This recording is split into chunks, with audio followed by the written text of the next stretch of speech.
I'm going to introduce two people you already know. Nayaswami's Jyotish and Devi, as you all know, or mostly know, are the worldwide directors of Ananda now. Swamiji named Jyotish his successor, and for many years before his passing, put the two of them in charge of Ananda in every practical way, and also, of course, invested in them great spiritual responsibility.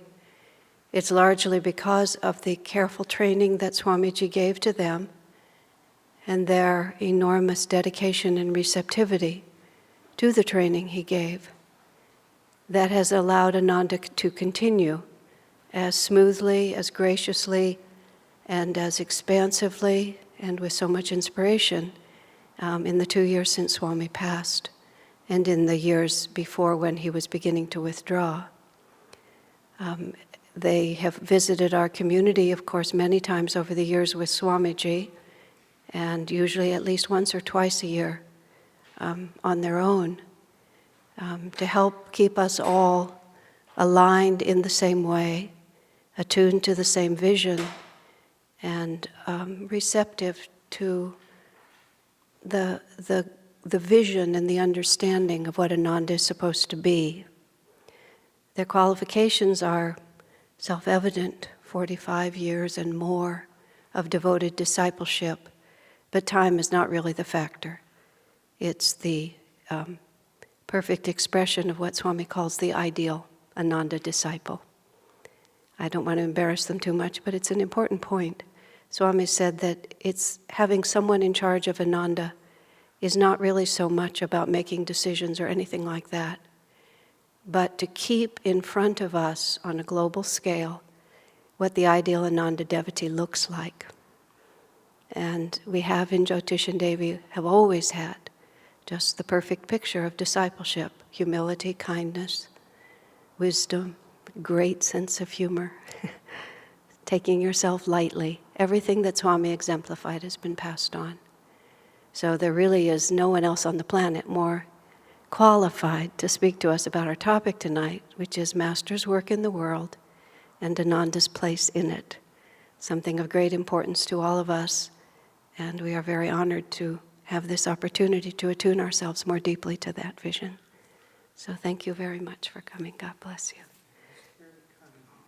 Not sure that it's deserved, but it's very kind. Let's pray together. Heavenly Father, Divine Mother, Friend, beloved God, Great Masters, Jesus Christ, Babaji Krishna, Lahiri Mahashaya, Swami Shri Yukteswar, beloved Guru, Paramhansa Yogananda Ji, saints of all religions, we humbly bow to you all. O great Masters, beloved Guru, help us understand and appreciate the depth and breadth of what you have brought us. And help make us channels to bring thy love and joy to everyone we meet. Om. Peace. Amen.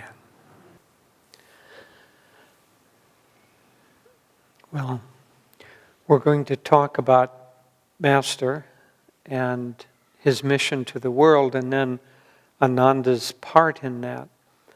And in order to do this, we have to talk about Master, and I don't want to do that in a kind of half-hearted way and hold back. But please understand that I'm not trying to be sectarian. I'm trying to be a true and loving disciple of this great path and what we've received. But Master is God himself, and so to talk about him as if he's separate from other great expressions of God is to actually do a disservice to him rather than a service. So when I talk about how great Master was, understand behind that, it's how great God is. And yet, if we don't have some concrete expression of that, if someone tells you and you don't know the concept well, somebody explains something about love in an intellectual way, we can't grasp it. But if you see someone or feel someone who loves you, or you feel love in your heart, that then becomes concrete. So the principles are hard to grasp sometimes until we see them expressed in a way that we can get our minds and our senses around. But beyond that, God is everything and everyone. And so I don't want to be sectarian, but I don't want to hold back either. Okay, Master is great. Master is greater than you can imagine. Master is greater than you can imagine that you can imagine. He has come back again and again into this world. This whole line of masters that we have come back again and again in this world in order to help mankind and planetary consciousness adjust to the change of vibration of the yugas. The 4 yugas start with the lowest of Kali Yuga, and it's a very dark time, stuck on form and separation. If you take water and you take all the energy or a lot of energy out of that water, you end up with ice, and that ice can be chopped up and cut up into cubes, and those cubes can be separated, and you can see them, you can get your hands on them, you can measure them. They stay in place, they're stuck there, they're not going to move on you, and that's Kali Yuga. People don't move, ideas don't move, religion doesn't move, creativity is barely moving, and so Kali Yuga has a particular kind of expression to it, and all of the forms that we have during Kali Yuga have to fit that vibrational level. Otherwise, they don't work. And so in Kali Yuga, you need a particular kind of religion. And that religion is one of set prayers and rituals and formulas, and this is what you do and this is what you don't do, and it's very clear-cut. And for that time, that's the only thing that can work. As is said about the Norman battle axe, crude but effective. And so religion during that time is not very philosophically sophisticated. But now we have come with a new age, a change of ages. And the age that we're in now is coming out of Kali Yuga, and we're still experiencing the tail end of Kali Yuga thinking. That's why we have the melting ice cubes of different religions clashing up against each other. And the fear in certain fundamentalist groups that know that their grasp on existence is melting as they see it around them. The world is changing, and the world does not fit their concept of the world, and so they're trying to essentially stop progress and wipe out change and wipe out people who think differently from them. And that's ice cubes bashing against ice cubes. And in the age that we're in, see, Dwapara Yuga brings energy. And so that energy is actually energizing some of the old ways of thinking. And so as Devi once described it, old Kali Yuga ideas are still in the world, and they're energized by the expanding energy of Dwapara Yuga, and she once described that as dinosaurs on steroids. And so we're in a very challenging time, because if you look just on the surface of things, it seems almost as if the world is deteriorating, but in fact it's not. And there are many, many ways, and I don't want to go into all of that. That's not a sociological lecture. But what I do want to say is that Master and this line of gurus have once again incarnated at the time that they were needed in order to bring about a change of energy. They've done it before in dwindling Dwapara Yuga, when Dwapara Yuga was about to end, and we were going to go into the cycle of Kali Yuga. They incarnated at that time, and those are the characters in the Bhagavad Gita. It's Arjuna and Krishna. These same souls came at that time in order to help make that transition from a lighter age into a darker age. They were almost certainly around at the time of Christ. They were around at the time of Christ.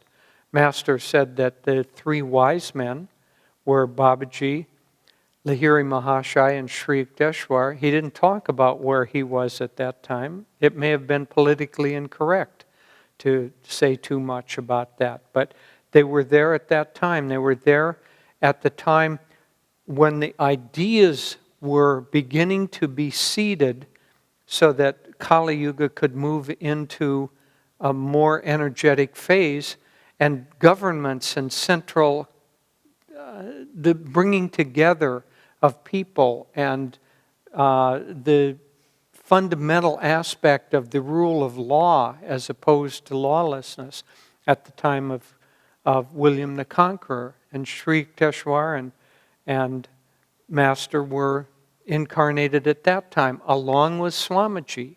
And so this group has come again and again, and especially when the world consciousness is changing and we desperately need some guides in how to move forward. So Master, particularly in this age, came, this group of avatars. One could say, in a certain sense, that there were multiple purposes that they came. Just to back up a little bit, so Babaji, according to what Master said and what we know from the autobiography, and not just this tradition, many other traditions in India also, Babaji has been around for centuries and centuries, and so he's essentially the guide of the planet, the planetary guide. And so at the right time for this age, he called forth this group of avatars that have been associated with him over and over again. He says, okay, boys, we got some work to do. Come on down, because we need to begin to infuse into the world what is going to be necessary to live not only successful lives, but spiritually uplifted lives, happy lives. And so the techniques, the mindset, the attitudes that will be successful in our age are different from what would be successful 1,000 years ago. And he said, come and begin to show how we should do that.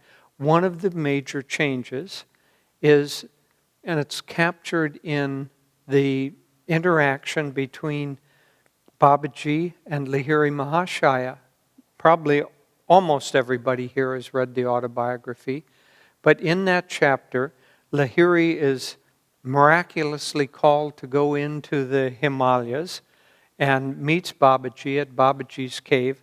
Last year, Devi and I went to Babaji's cave, and we're leading a couple more pilgrimages there this coming October. It's a very, very spiritually potent, powerful place.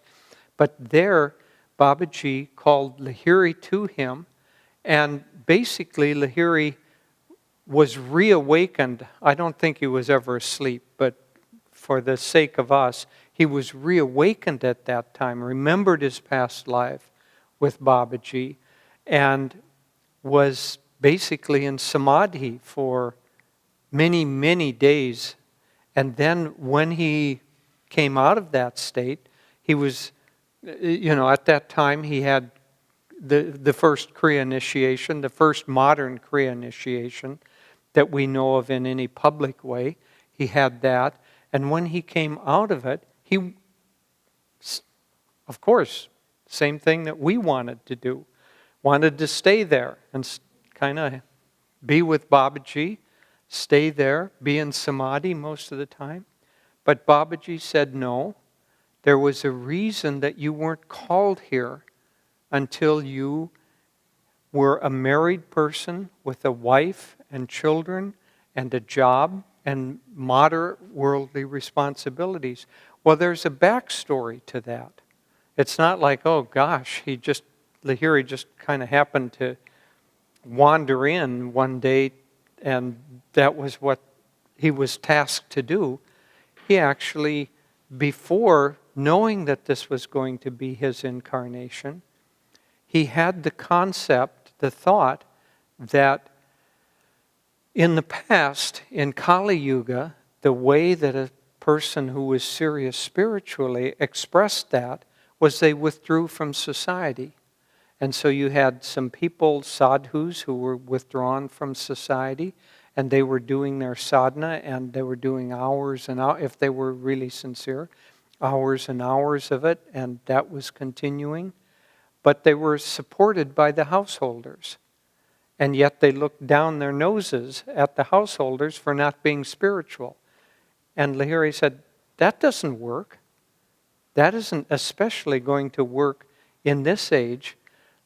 We need a really efficient technique that householders who have worldly responsibilities can use as their spiritual technique that will help them accomplish in a relatively small amount of time what could otherwise be accomplished by hours and hours of sadhana.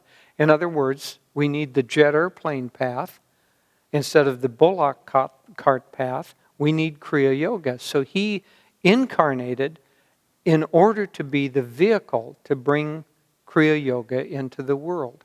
That was his primary job. And along with that came the responsibility to show that in this modern age, in Dwapara Yuga, that Kriya Yoga and the deepest, sincerest desire of devotees can be practiced by people who have worldly responsibilities. And he didn't just say it, he lived it. If you're an avatar, you don't necessarily have to choose an incarnation where you're an accountant for the British government. If you're in India and barely have enough money to keep your family together because it doesn't pay very much. So on a logical level, he didn't have to do that. But on a spiritual level, he had to model for us, yes, you can have a family. Yes, you can have children. Yes, you can have a job. Yes, you can struggle to keep things together. And you can do all of that, and yet you can be completely devoted spiritually, and you can be of the highest possible consciousness. And he had rajas and kings and people secretly. He had a very kind of private mission or expression of it. He had a little bedroom, basically, as big as most of our bedrooms, and that was his whole temple, church. And people would come there, and he would tell them not to talk to each other very much, to keep it quiet, don't advertise. He was just planting the seeds. But that doesn't mean that, therefore, that's the right thing. It was the right thing for him, his expression of it. And then Sri Yukteswar comes along, and he has a particular expression. During the time of William, Sri Yukteswar was Anselm. And Is that right? Lanfranc. Lanfranc. And Lanfranc was a teacher, the same as in this lifetime. Sri Yukteswar had, you remember, he always had a ashram and a lot of children there, and they would come and study with him, and that's what Master did. Well, in the lifetime as Lanfranc, he basically trained all the bishops and the cardinals and the popes of medieval Europe during that time. They all came and studied under him in his school, and he was the primary spiritual support for Master as William the Conqueror. So again, playing these roles in much the same way. And so in this lifetime, his primary mission was to get Master launched on his mission. And so Master had, it's not like his mission was greater than the others. It was just more of a public expression of it. And so Master, his mission, in one sense, we could think it's to bring these teachings to the West. And that's certainly part of his mission. But because America in particular is the Dwapara Yuga country of the world. We were born, America was born 1776, and however you want to pinpoint, but that's a convenient time to pinpoint it. We were born at the time that Dwapara Yuga started. And so America doesn't have a lot of baggage to carry, a lot of, it's been done this way for 3,000 years, and who are you to tell me that we should change? And so it's flexible, it's new, it's still pliable, like I don't know, fresh leather or something before it's gotten all dried out and gnarly. And so the creativity and flexibility of America was necessary as the place where Master could plant these seeds of Dwapara Yuga thinking and Dwapara Yuga action. And yet those seeds, when somebody asked him, have you come to bring a new religion? He said, no, I've come to bring a new expression. So he wasn't planting seeds that, I don't know, that he did some sort of genetic modification and came up with a new life form.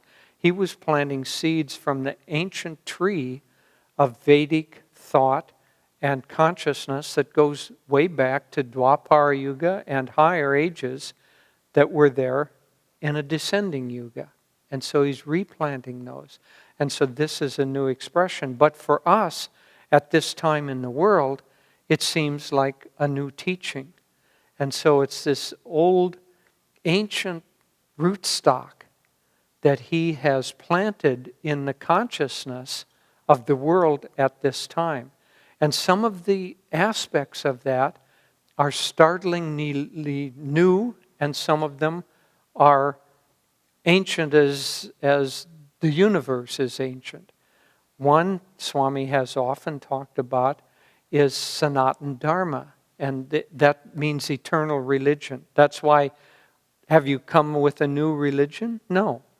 I've come with a new expression of the eternal religion of Sanatana Dharma. The essence of Sanatana Dharma is that we have all come from God, we are an expression of God, and ultimately our destiny is to merge back into God. Now that is for all of us sitting here, it seems like, well, sure, that seems perfectly logical. But it's not logical in the age in which Master was bringing that to the West. See, the general idea of most Western religion is that we are created by God as something wholly separate from Him. And we can worship Him, or we can fear Him, or we can act in such a way that we can please Him. But if we do all of that and we're good, then we will go to heaven, more or less as we are, and we will live eternally. God, what a hell that would be. More or less as we are in heaven. And if we're bad, then really bad things are going to happen to to us. And so it's a kind of a punishment, reward, fear, love, all that mixed together. But the point here being is that mankind is separate from God and cannot be one with Him. So the teaching of Sanatana Dharma, where we merge back into Him, is radical.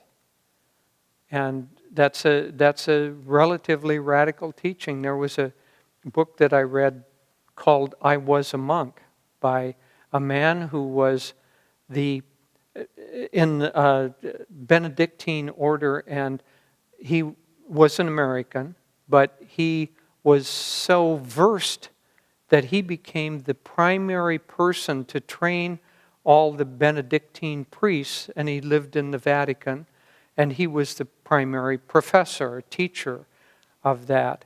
And at one point he got ill, and in those days he got tuberculosis, and they sent them to Switzerland to sit out on the porch in the cold air, breathe in cold mountain air, in hopes that that would cure their lungs. So he did that for some months.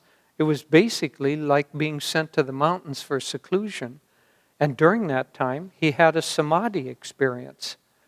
And so he was faced with this terrible dilemma. Do I go back? I know that I'm part of God. I know that I'm part of everything that exists. I know that there's one whole, one unity. So do I now go back and be the teacher to say that that's not the way things are? I have the experience that says that my former training was not the whole picture. And so he quit and went and became a hermit out toward 29 Palms in Southern California. At any rate, without going into a lot of it, the teaching that Master brought into the West, that we can merge with God, it was a relatively radical teaching. Now, especially in the 1920s when he brought it, now that concept, that mindset has been so thoroughly planted that I don't know what percentage, but there's still older ways of thinking that won't accept that, but there are masses and masses of people, a huge percentage of the population in this country says to a concept that just, when Master came was very radical. They say, well, of course. Why not? Of course. And so Master, in this age, that's one of the things that his world mission was about, was to have us understand that we could merge with God. The time for knowing God has come, is one of the things that he said. But it wasn't just that teaching. He said he brought the techniques that we can do. So Kriya is talked about in the autobiography as the most effective technique through self-effort. That's an important phrase in there. But the most effective technique through self-effort ever given to mankind, because it's central to our consciousness. It isn't something outside of us, a ritual, a prayer, or anything outside. It's central to the way that we are built, the way that we're created in this plane of existence. And so to bring the techniques, not just of Kriya, but the other techniques that he brought, of the attitudes and the teachings, when, I don't know if many of you get it, but on the website for Crystal Clarity, you can sign up for This Day in History with Yogananda. Just go there and sign up. So every morning you'll get an email, and it will say what Master did on this day in 1927 or 1935. And so you kind of think of, here he is, he's trying to come into a new culture, trying to convince people. He would probably have to behave himself. He was a wild man. I mean, he gave classes on how to get rich, how to draw your ideal mate, how to have everlasting youthfulness. 3 days ago, he gave I can't remember what year, he gave a class on how to lose weight through mind control. I mean, this was not meek and mild little Yogananda. He was planting seeds of energy and consciousness into a whole generation and into a whole, let's call it a nation. He was planting the fresh earth of the Dwapara Yuga nation with the seeds of thought that today we say, well, of course, especially a group like this that understands his teachings, we say, well, of course. But there were many things. When he first came to this country, I don't know how many people meditated. Probably nobody. Meditation, really at that time, was used as a term to sit and be quiet and think about things. That isn't real meditation, not the kind that we know, where you still the mind and control the life force and bring it to the spiritual eye. So he brought the science of meditation, not alone. That's why I say I don't want to act as if it's sectarian and only he was an emissary from God. There were many, but this, we have to realize what we have. Well, we don't have to. We can still stumble around in ignorance if we want to, but it would behoove us to understand what we have in this great line of masters and avatars. These are the people that are here to change the consciousness of the planet. Now, sitting in a little group like this, that sounds a little bit probably delusions of grandeur maybe. But Master sat with Dr. Lewis in a little rented room in the YMCA in Boston and said to Dr. Lewis, "It's going to be big, doctor, big, I tell you." And Dr. Lewis probably thought, a little delusion of grandeur here going on, But look at it today, and it's just beginning. It's just beginning. It already is planted in various parts of all over the globe. Master's teachings, this great mission of his. But in not too distant future, it will become kind of the standard a way of thinking and approaching God. Not just on the fringe, it'll be the core. Then it'll be time for us all to move on because we're pioneers and we'll have to get ready for Treta Yuga and whatever changes are going to come then. But this is destined, these teachings are destined to spread around the globe and to become the primary core of how we think about the approach to God during Dwapara Yuga, which basically is the next 2,000 years or so.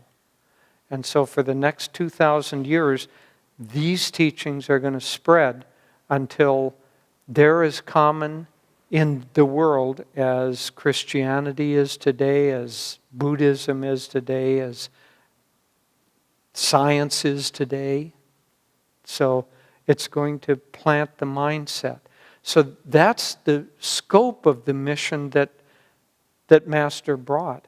Now, Ananda's part in that is that, and there are many, many other things that Master planted in the ether and are starting to be trends.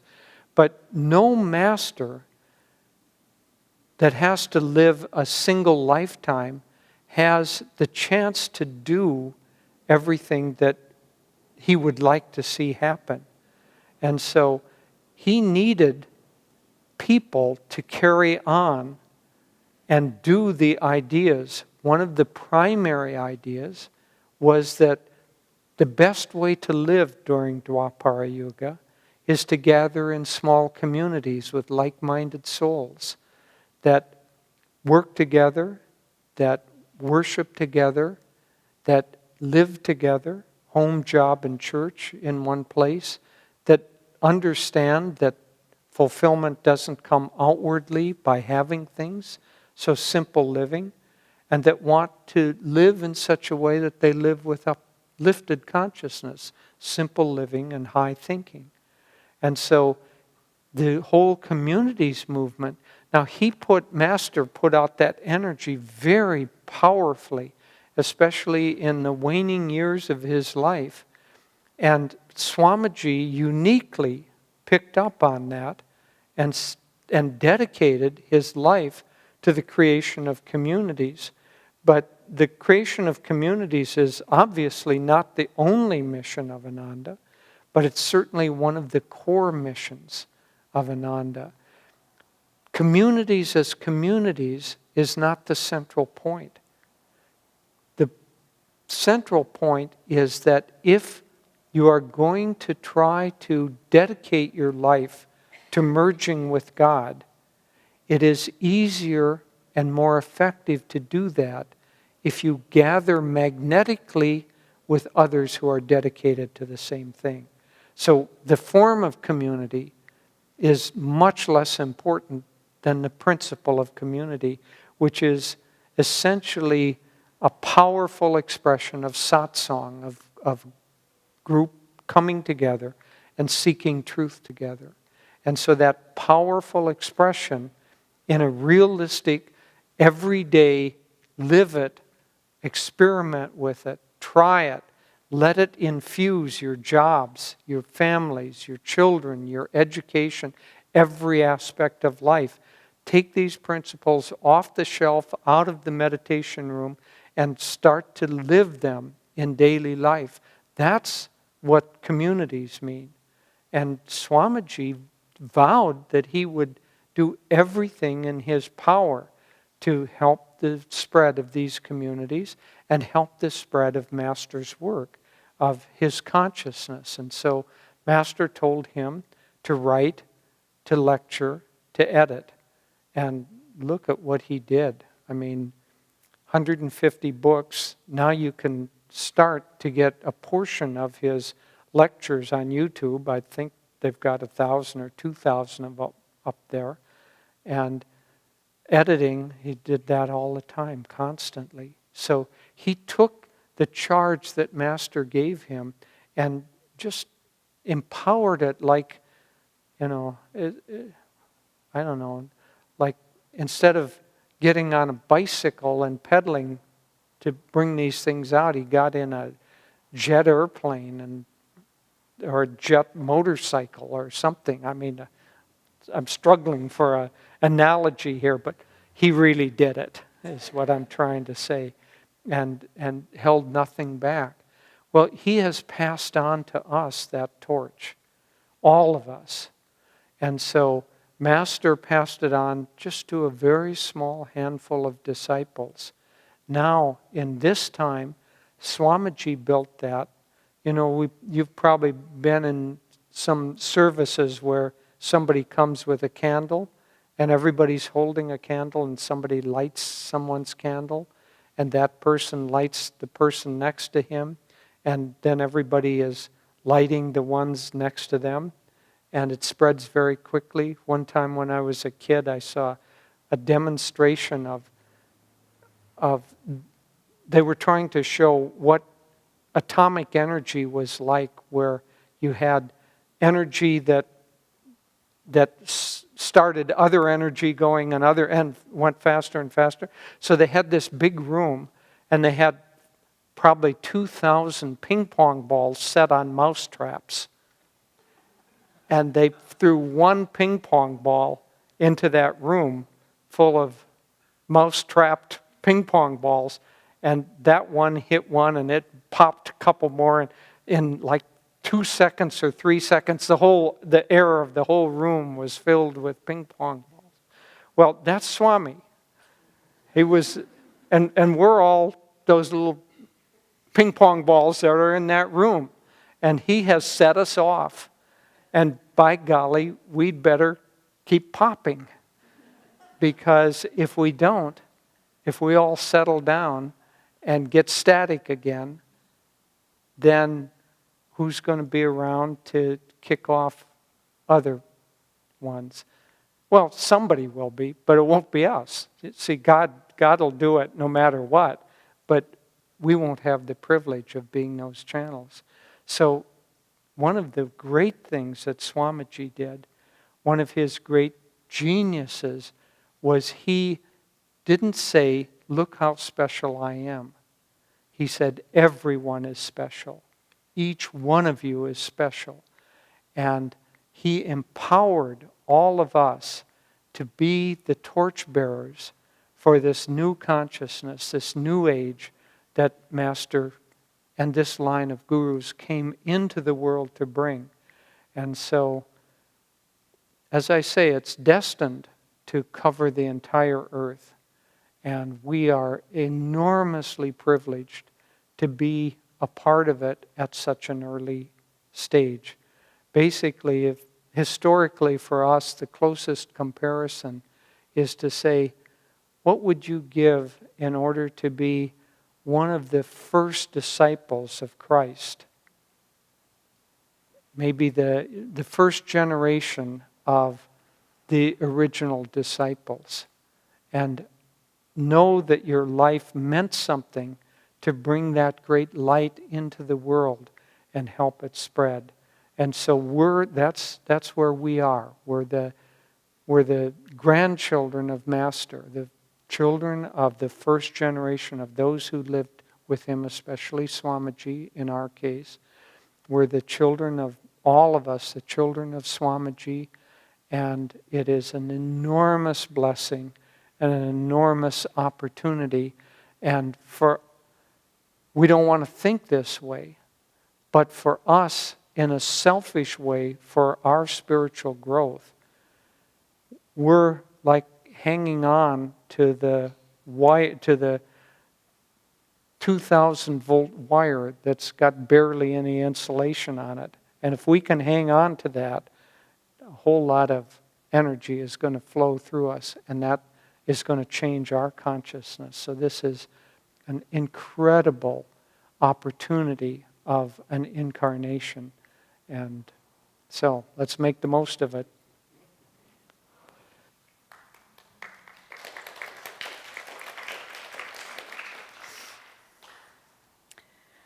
Well, it's so wonderful to share these ideas with you. I was just enjoying looking at everyone's faces Jyotish was speaking, because many of you, some of you had your eyes closed, but many of you were just, your eyes were as open as you could make them. It was beautiful. Continuing with the themes that Jyotish started, there are 3 points in the autobiography that, for me, define Master's mission. The first is when he was an infant in his mother's arms, and his mother took him to her guru, Lahiri Mahashaya, and you all know the story. She sat quietly in the back, and Lahiri motioned for her to come up, and she made her way through the devotees sitting at Lahiri's feet, and he blessed the child, Mukunda, that she was holding, and he said, your son will be a great engine, a spiritual engine, bringing many souls to God. So the first part of Master's mission was this incredible power to bring people in his wake to God. And then the second pivotal point in my mind was when he was sitting in a little dusty storeroom in his school at Ranchi, and he has a vision and of white faces, and he says, Americans, surely these must be Americans. And then he knew God was calling him to go to the West. A little aside here, I'll share on a personal note. Some years ago, we were performing Swamiji's play, The Jewel and the Lotus, which takes place in India. We were performing it in San Francisco at the Unitarian Church there. And Swami played the storyteller, for those of you who know the play. And I was one of the characters, Kanta, who is an Indian housewife of a wealthy materialistic merchant. And so we were all in our costumes. We had, saris on and dhotis and, Indian regalia. And big Indian jewelry and makeup and so forth. And we finished the play, and Swami said, let's go out to dinner. And I said, well, should we change into our, street clothes? No, let's just go. And so we just went out, and we went to an Indian restaurant at the time, Gaylord's. It used to be in Ghirardelli Square in San Francisco. And I think he was doing that to give us an experience, because it was as though I was tapping into a life as an Indian person, and I looked at all the Westerners, and they looked so funny to me.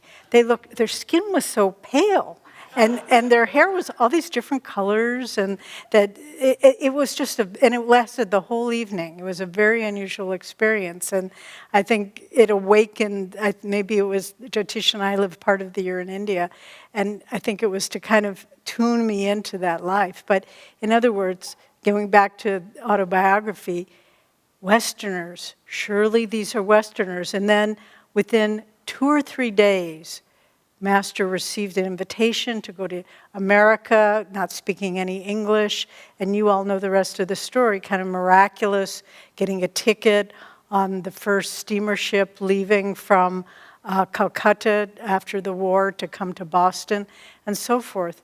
And then the third point is subtler, and it's easier to miss in the autobiography. It's the chapter, Babaji's Interest in the West. And I read this recently when we were in India, and it was very clarifying to me. Master said, Babaji was well aware of the complexities and materialistic consciousness of the West and the impact it would have on India.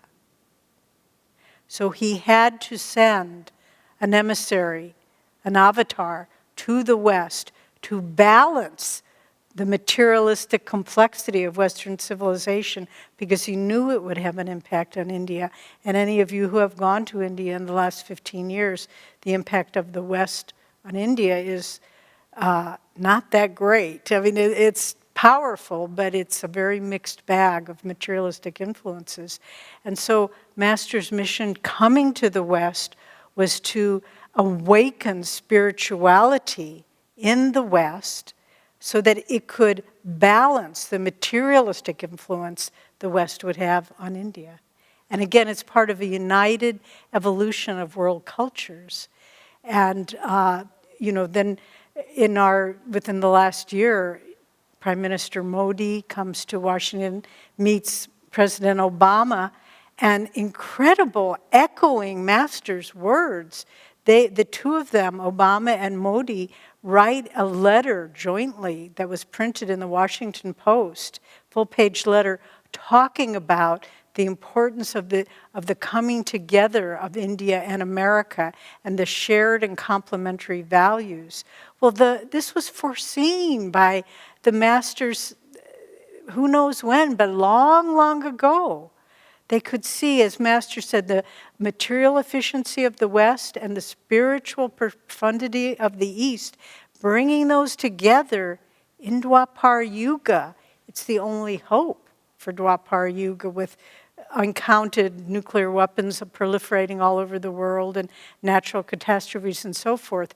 Without these two currents coming together, mankind. I saw a very interesting statement of an American Indian recently where he said, the eagles and the birds and the trees tell us that man is the endangered species, not the animals, that man is about to destroy himself. And again, this was part of, how many times have those of you who heard Swami Kriyananda lecture talking about the great catastrophe that's coming, and we have to prepare foremost by our own spiritual interiorization of our consciousness so that the yogi can sit unshaken amidst the crash of breaking worlds. So these 3 points, powerful spiritual engine coming to the West to balance out the materialistic tendencies of the West and bring back that thread of spirituality that's uniting East and West. Recently, a dear friend of ours who's one of our core members in Gurgaon, India, a very successful businesswoman, from a very prominent family in India. She was educated in the West, but she said only Americans could come to India and take the complexity and subtlety of the science of yoga and have level 1, level 2, level 3, and it works. She said Indians will understand it because they want the Western mentality, but to use the Western mentality to bring yoga, she said it's brilliant. It's brilliant what you're doing. And that made us feel, oh, we're onto the right thing here. But so uniting these currents, and then Ananda's role in Master's mission, in a way, to my mind, that's, what's the word? It doesn't make sense, because I have to say, Master Ananda is Master's mission. And I don't see a lot happening outside of it that has real power or meaning. You can argue with me later if you like. But I've traveled around the world, and I've seen, and I've gone to different centers, and I see what Ananda is doing to spread Master's teachings, and there's nothing like it. There's simply nothing like it. The generosity of spirit. You all had satsangs with Sarita and Somnath Ghosh recently, members of Master's birth family, and they were overwhelmed by visiting Ananda, not just one place or another, but collectively. They said, we could not imagine that so much devotion existed in the West, and so much dedication and joy and service and efficiency, everything that they saw. And they said, this is simply amazing. This has changed our life, they said to us. So it's what Ananda is bringing. And what does Ananda mean? It means you and me. It means people that say, these teachings are the core of my self-definition, the practice, the acting on them, the sharing them with others. This is the core of my being. This is what Ananda is. And to have that kind of depth of dedication, we saw that. Where did we get it from? Well, we got it from Swamiji, all of us. From the first day I ever heard him lecture in 1969, it was not shortly after I had seen the movie West Side Story, and there was that song, something's coming, I don't know what it is, but it is gonna be great. And I just said, that's Swami. I don't know what he's gonna bring, but it's coming and it's gonna be great.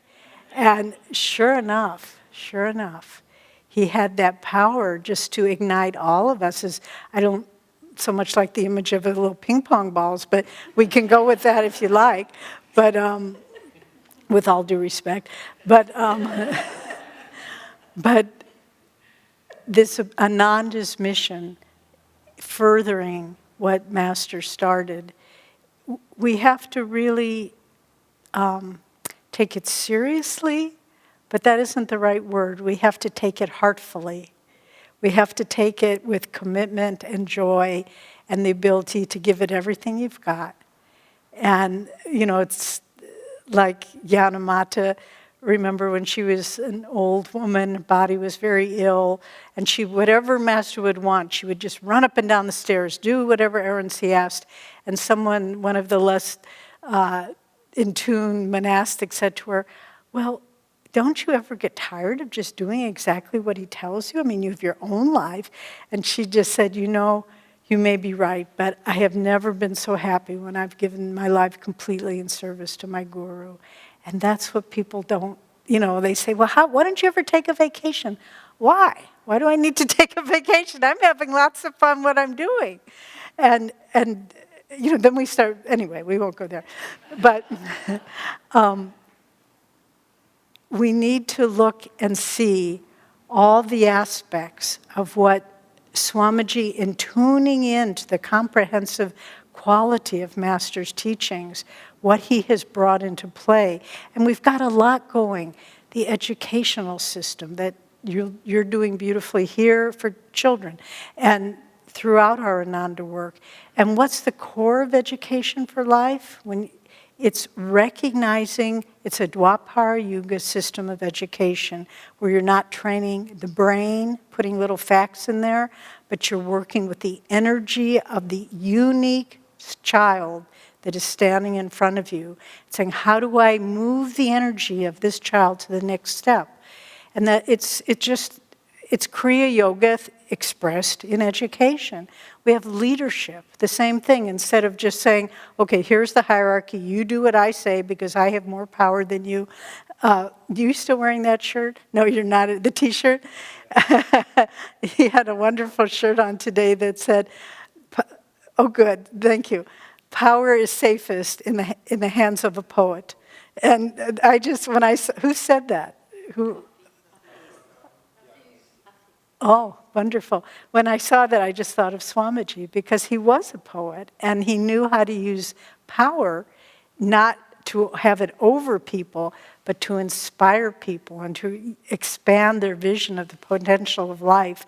So leadership by model, by using energy, by having so much energy and commitment yourself that you draw everybody else into that flow of energy.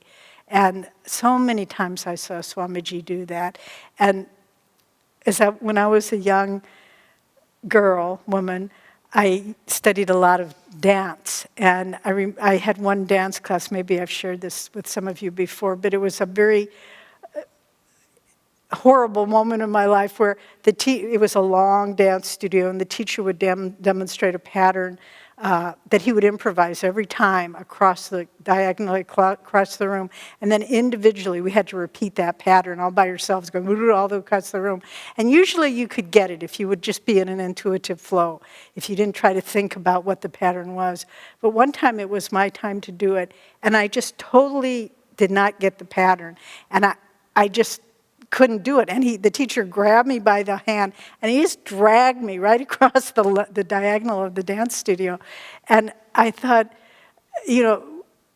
sometimes with Swamiji, it would be like that. We would say, but I don't really think what you're proposing makes any sense, and I can't do it, and I'm balking.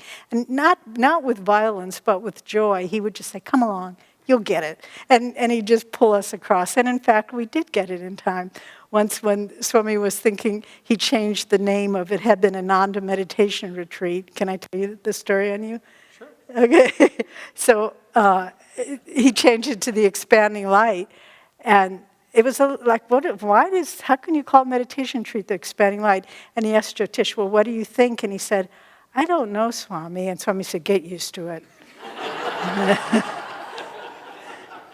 But he would just pull us along in the wake of his inspiration. And so leadership in that way, education, leadership, relationships, friendship, marriage, parenting, to do it in a way that it's just living based on the concept of energy, of freedom, of recognizing the soul in the other person, and not just saying the locked forms, husband, wife, mother, child, friend, whatever it might be, but just saying, we are souls, and we are moving on a journey, a track towards God. And Swami wrote about it, talked about it, modeled it, all these things. Health and healing. And we have some marvelous visionary healers sitting. You're very lucky in this community to have this expertise of these people. But it's meditation in action. It's learning how to use energy. And all of these things are changing, are giving models for Dwapara Yuga. We don't see it right now because we feel like we're just so insignificant. But as Swami rightly pointed out, the Italian Renaissance in Florence, which changed the course of Western art and culture for centuries and centuries, and in some cases, the masterpieces that were created are unequaled today. You go to see Michelangelo's David or Pietà, and you just don't think a human being could have created those things. It doesn't seem possible. They're so perfect, absolutely a perfect vision of what art could be. But that Italian Renaissance was started by, there were really about 15 or 20 artists. and they all knew each other. Some of them hated each other. They were rivals and competitors. But there they were in that one little city. But the creative energy of their synergy changed Western art history. And so I know in my soul, I know many of us came for this purpose, to help Swami further his vision, which he was just an extension of Master's mission. And we came with that. And as Jyotish was saying, let's not miss this opportunity. Let's get it. You know, so often I look back on my life and something very significant had happened and I realized it totally went over my head at the time. And then years later, I get it. We don't have that much time left.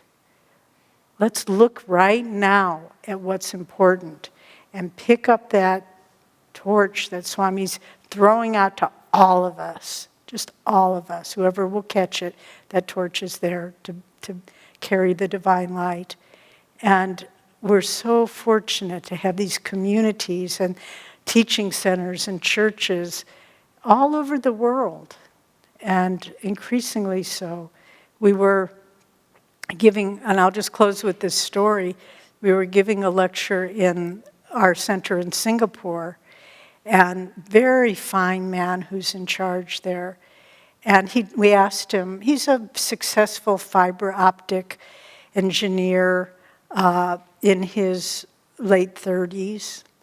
And he said or maybe early 40s, when he was 16, he was from Chinese heritage, but born in Singapore, third generation Singaporean, really raised without any religion. And he said, when I was 16, I began feeling a call for a spiritual component in my life. And the only thing available to me in Singapore was Buddhism. So I began practicing Buddhist meditation. And I did it for 20 years. And yet, I just felt there's something missing here. There's something missing. And I didn't know where to find it. And then he said, I was passing a church in Singapore, and there was one of the marquees outside with a quote from Jesus saying, "Ask and you shall receive, Jesus Christ." And he took it literally. And he said, okay, Jesus Christ, you said, I'm going to ask you, and I'm expecting to receive something. Show me your highest teachings. A few days later, someone handed him Swamiji's Essence of the Bhagavad Gita, and he read it, and he said, these are your highest teachings. The highest teachings of Christ, of the great ones, of our age, we've received them. And let's be worthy recipients. Let's say, let's realize the importance of the gift we've been given. I was talking with an old dear friend today who said, I've always avoided speaking in public, but I guess it's mine to do. Yes, it is. It's all of ours to do. And the more we can just move forward like a great tide. Swami was once asked, what is Ananda's mission? He said, to equalize the world on the spiritual plane, for all the chaos and materialistic consciousness, to have a force of light and concentrated spiritual awareness so strong, it's not about numbers, it's about intensity, that it equalizes all of that. It's a nice goal. Take us the rest of our lifetimes to work on it. But that's okay. That's why we came. And it's a joy to share these thoughts with like-minded people like all of you. And we know that your work here in Palo Alto is a light unto the Bay Area, a spiritual haven in a very, very overamped culture here. So keep up the good work. Do the best you can. And we know that Master is using you as his channels to help all those who come. So God bless you.